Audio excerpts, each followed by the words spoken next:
اول درس تالتة ابتدائي رياضة المنهج الجديد 2026 هو النمط. والنمط من الدروس الثابتة اللي كانت في المنهج القديم ولسه برضو موجودة في المنهج الجديد. اول درس لرياضة تالتة ابتدائي. النمط درس جميل جدا، بينقسم الى قسمين: نمط بصري ونمط عددي. النمط البصري نوعين: ثابت اللي هو متكرر ومتغير. يعني ايه يا ميس الكلام ده؟ يعني انا بيبقى عندي مجموعة من الاشكال عمالة جنب بعضها فانا عايز اعرف اولها من اخرها ايه.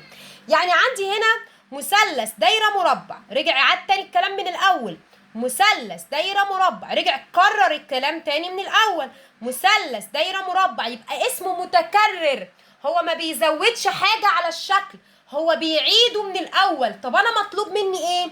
اعرف الشكل الاصلي للمجموعة اللي بترجع تتكرر تاني.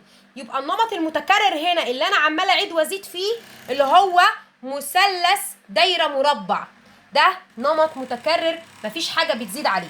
وده يعني ايه نمط بصري؟ انا ما بعتمدش على جمع وطرح وعد وازود وانقص، انا بعتمد على البصر، ببص على الاشكال واحاول اميز الحاجه اللي مطلوبه مني.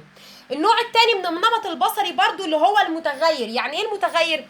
يعني الشكل هنا مش بيقعد يتكرر زي المثال اللي فوق، ده بيزيد عليه حاجة، ولازم اخد بالي ايه حاجة اللي بتزيد عشان امشي على نفس النمط اللي هو عامله. يعني بدأ الشكل قال ايه؟ مثلث دايرة مربع. حلو، رجع اتكلم قال ايه؟ مثلث دايرتين مربع. رجع قال ايه؟ مثلث 3 دوائر مربع. كده انا اكيد فهمت ايه الحاجة اللي بتزيد عليه. اللي بيزيد هنا المثلثات؟ لا طبعا، اللي بيزيد هنا عدد الدوائر اللي انا هخليهم بعد كده 4. يبقى النمط البصري جميل جدا وبسيط، والهدف منه ان طفل يركز ويبص ويبقى بالبصر قادر يعرف الحاجة المطلوبة منه ويستخرجها ما بين الشكل المتكرر هو اوله من اخره ايه، وما بين الزيادة اللي بتحصل في الرسمة هي عبارة عن ايه. حاجة بسيطة قوي. ده بالنسبة للنمط البصري. طب خلينا نخش في الجد بقى ونشوف النمط العددي. النمط العددي برضو بسيط قوي، فكرته جميلة. مجموعة من الأرقام جنب بعضها، بشوف الأول وضعها إيه. باجي على أول رقمين، الرقم الأولاني 5 بقى 10. أنا كده لقيت الرقم كبر ولا صغر؟ زاد ولا قل؟ قال لي إيه؟ الخمسة بقت 10، ده زاد. حلو قوي، يبقى النمط عندي هنا بالزائد. طب الخمسة لما بقت 10 زادت كام؟ حط 5 في مخي، 6 7 8 9 10، دي زادت 5. لسه في اطفال بتعد على الصوابع وفي اطفال بتجيبها بشكل بديهي والاتنين زي الفل. يبقى انا عرفت ايه؟ ان مفتاح النمط او العامل الاساسي في النمط هنا زائد 5. طب وبعدين تعالى على اخر رقم اللي قبل النقط على طول 20، حط فوق دماغها زائد 5. بعد ال20 21 22 23 24 25، اكتب ال25 جنبها.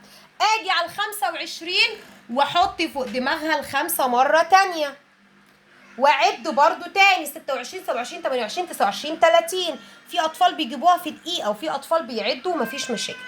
يبقى الهدف مني حاجتين: اجي على اول رقمين اشوف الرقم الاولاني بقى كام في اللي جنبه، كبر يبقى النمط ده بالزائد، صغر يبقى النمط ده بالناقص، ولسه هنشوف مثال. والعدد اللي انا هطلعه ده اسمه ايه؟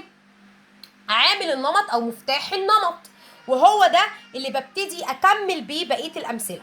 تعالوا نشوف المثال ده. 10 بقت 20، كبرت ولا صغرت؟ كبرت. طب كبرت قد ايه؟ مش عارف ومتلخبط؟ حط 20 وناقص منها 10، 0 ناقص 0 0، و2 ناقص 1 1، يعني هي كده زادت 10. طيب عامل النمط هنا زائد 10 او مفتاح النمط. تعالى على اخر رقم وحط ال10. ال50 اما ازود عليها 10 يبقى كام؟ مش عارف متلخبط؟ الصفر مع الصفر هو الصفر، وخمسة وواحد 6، كأنها مسألة جمع عادية جدا. وبرده زائد 10، صفر صفر صفر، و6 زائد 1 7. امشي مع الموضوع عادي، ان شاء الله تعد على صوابعك، مش عشان بقيت في تالتة كبرت، كلنا لسه بنتعلم.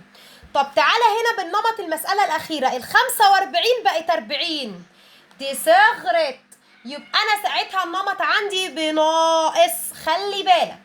خلي بالك إنك الاتنين مطلوبين منك ومفروضين عليك. طب 45 لما صغرت 40 متلخبط؟ اكتب 45 ناقص 40 واطرح عادي جدا. 5 ناقص صفر هي ال5، 4 ناقص 4 صفر ملوش لازمة، يعني بتنقص 5. جبتها بدماغك ماشي، طرحت كده عادي، المهم الناتج. ال35 شيل منها 5، ارجع ورا، 34 33 32 31 30، يبقى ال35 ناقص 30 ناقص 5 هي ال30، وشيل منها 5 برضو. هقعد اكرر، ايوه عشان ده نمط امشي على الخطى بتاعته. يبقى 25 ناقص 5 يبقى 20. مشيت مع بعض النمط بالزائد والنمط بالناقص، وكمان النمط البصري جميل جدا، واشكاله واسئلته في منتهى السهوله. اول درس رياضه ثالثه ابتدائي 2026.